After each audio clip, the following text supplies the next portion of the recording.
Good morning, afternoon or evening, wherever you are. I'm Paul Clark. Welcome to my studio. So what have I got for you lovely lot today? Well, we're going to be having a go at painting this lovely little coastal village, which may or may not be limestone. More of that later. So come and join me and we'll paint this step by step together.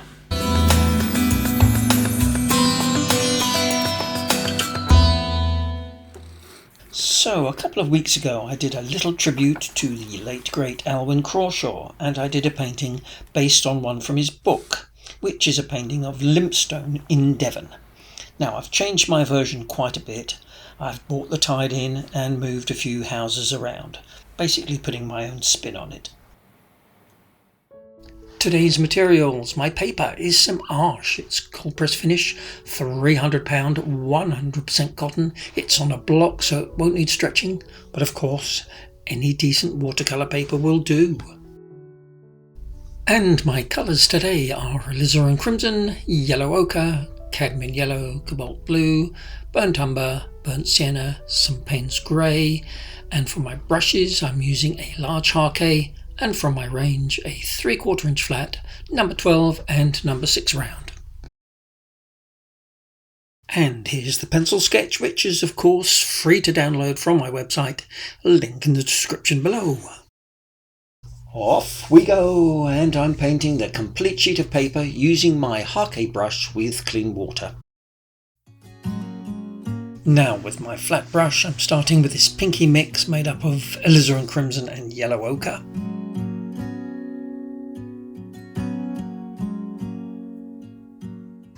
And then painting in the gaps with some cobalt blue.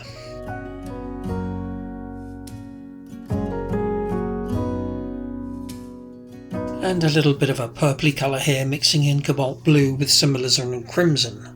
And as you can see I'm painting in a fair amount of mixes here, so I'll just list them below as I use them.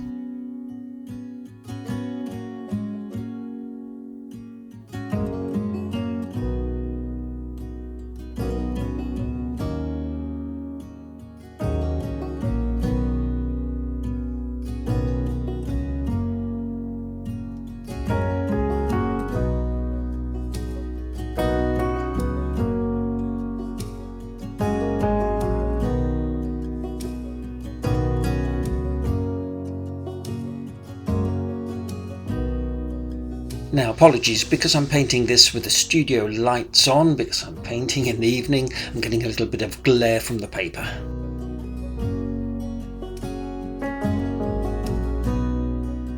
And you can see here how much paler those washes are once they've dried.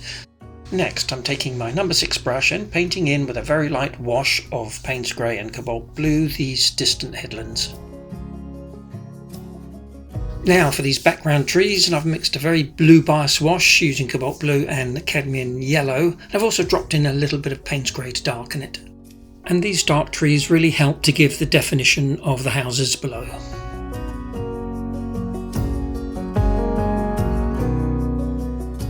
Carefully painting around those chimneys.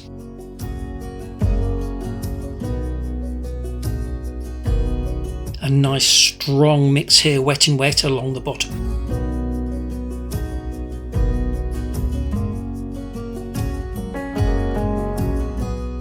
And a little bit of cobalt blue will help to send these trees back to the distance.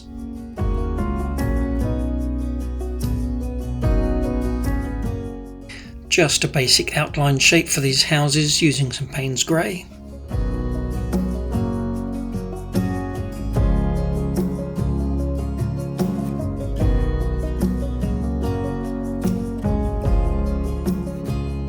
And again number 6 brush, and I'm using some burnt umber for the shoreline here.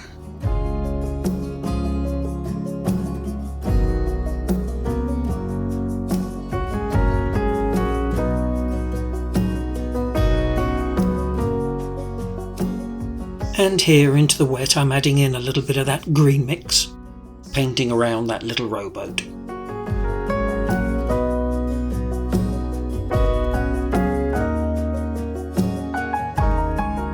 Here a quick whoosh of a brush stroke to get some dry brush texture, and this is a 50-50 mix of burnt umber and Payne's grey. And let's bung a little bit of green into the mix. Now for the little town, and I'll list all the colours I'm using below.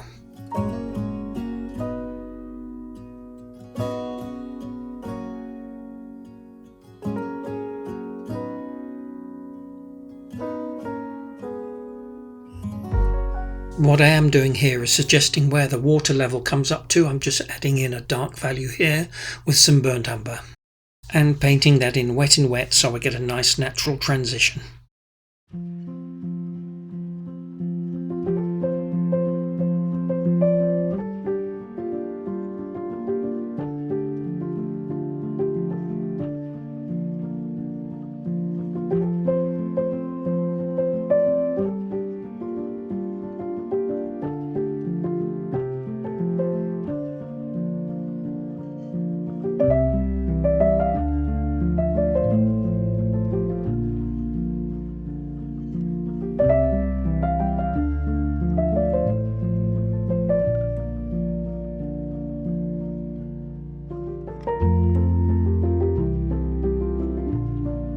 Now for the houses themselves, and I'm using a pinky colour here, but please feel free to use whatever colours you like.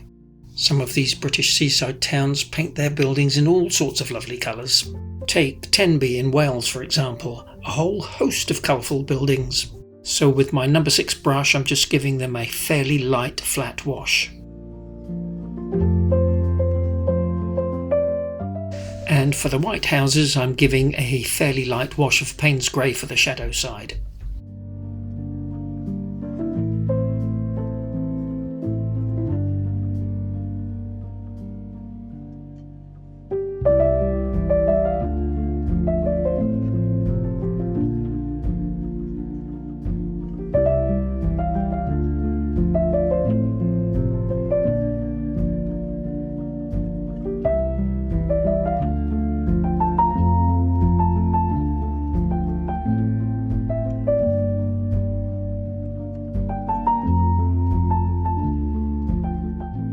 Next I'm painting some of the roofs in this dark brown colour. The odd little unpainted speck of white is perfectly fine.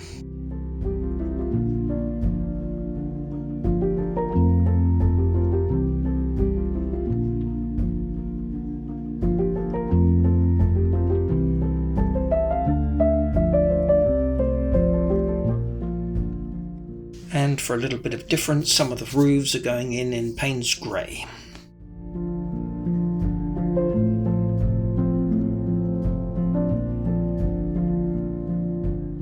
And I've warmed up the Payne's Grey with just a little touch of burnt umber. Now, in the unlikely event of anyone from Limestone watching, this is not accurate to the actual layout of the houses. It's just my interpretation. So please don't contact me stating I've painted your house in the wrong colour.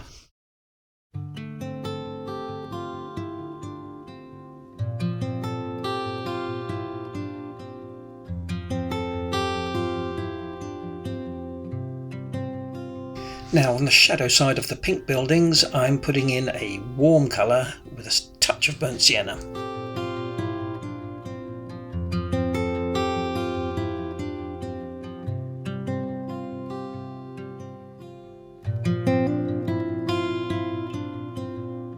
And mustn't forget all the little chimneys.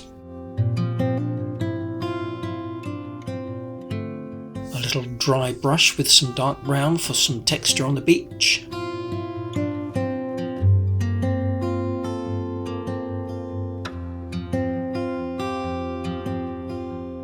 Now for a little bit of movement in the water, I'm using the dry brush technique, just skimming my brush across the surface of the paper. Right, so back to the buildings now, and I'm using my number 6 brush and some Payne's Grey just to put in these little dark details.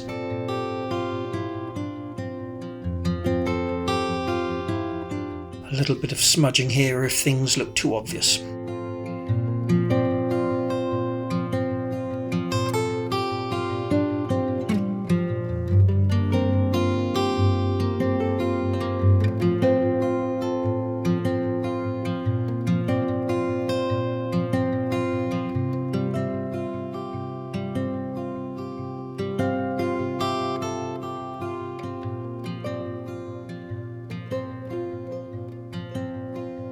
I always find it's always these little dark details that really help to pull the painting together.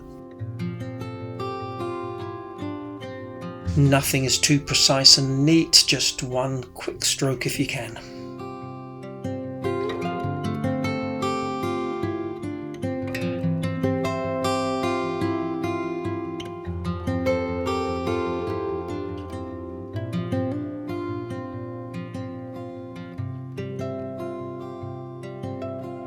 A nice dark shadow under the roofline always helps to separate the roof from the walls of the building.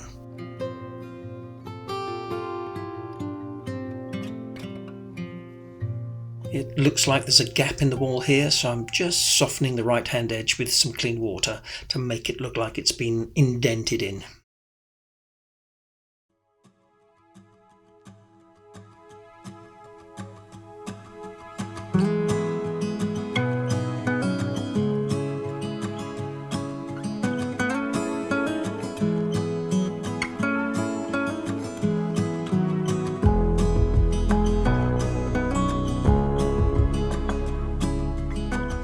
Too many white buildings, let's paint this one brown.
It's always the same thing, knowing when to stop, knowing when you're just fiddling with unnecessary detail.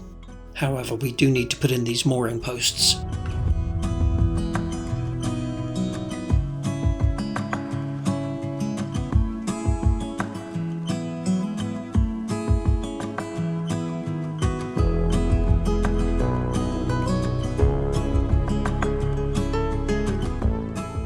Let's put in very simply this little sailboat, again with some Payne's Grey.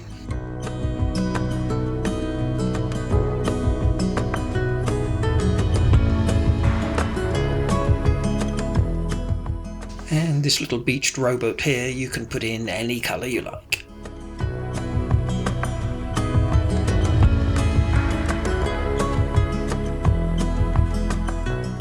Now we need to let this totally dry, so it's a perfect time for a short break, and as I'm still doing a dry January, it's just a cup of Earl Grey. Okay, so now it's time to paint the sea, and most of it will be reflection, so I'm starting with this dark brown colour using my number 12 brush.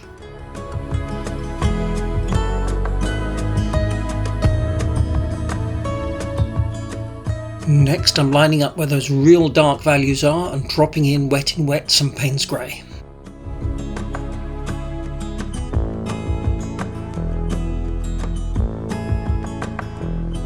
Next, I'm taking a tissue and just lifting out some of the colour directly underneath the white houses. Then I'm using that dark bluey colour I used in the trees earlier and continuing on with the reflection. Again, leaving plenty of gaps and picking up that dry brush texture. And with some of these brush strokes, I'm just lifting off the paper to get some of those nice pointed tapered ends. Next, taking my number 6 brush and just lining up the light value of this building and lifting out the colour below. And softening these edges here too, all of this with just a damp brush. Back to the water and just continuing on with these ripples.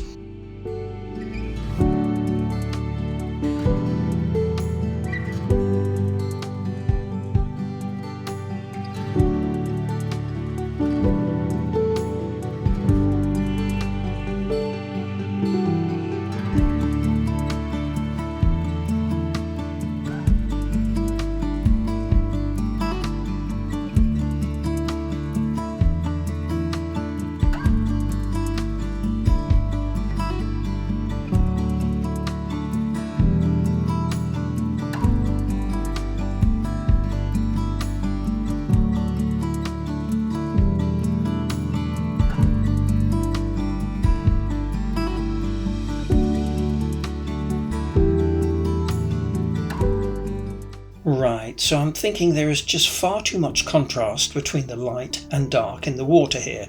So I'm just painting a very watery wash of the greeny colour to balance out the contrast just a little.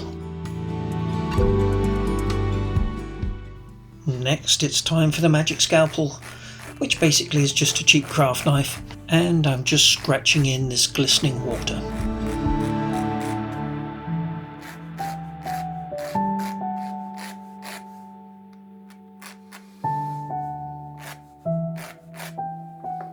And then next I'm taking my white Posca ink pen and painting in a few little white highlights.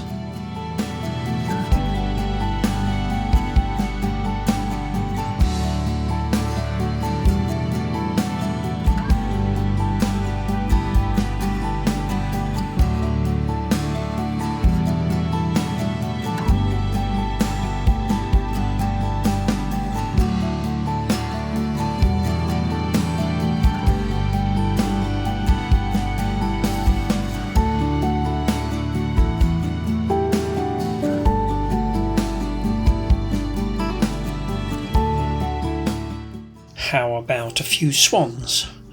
Mind you, the necks look a bit thick for swans. Don't worry, I'll fix it later.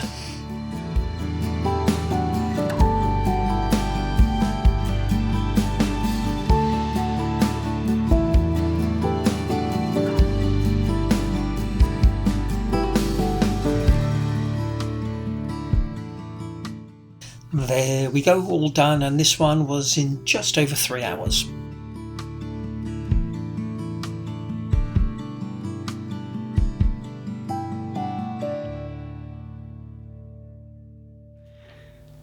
Well, I hope you enjoyed that as much as I did, and you'll give it a go. As I always say, make it your own, paint in your own village, your own colours, but always have fun. Now, for those of you who follow along each week, I'm not actually here at the moment. I'm in La Gomera in the Canary Islands in one of our painting retreats, so I won't be able to answer any or reply to any of your comments this week. So this video has been scheduled. Now, I'm hoping to do another video and schedule it for the following week. Fingers crossed, but if no video appears in 2 weeks' time, you'll know why. But in the meantime, please don't forget to like, subscribe if you haven't already, it is free. Leave a comment, I won't be able to answer this week, and of course, have a great week. See you next week, hopefully. Bye for now.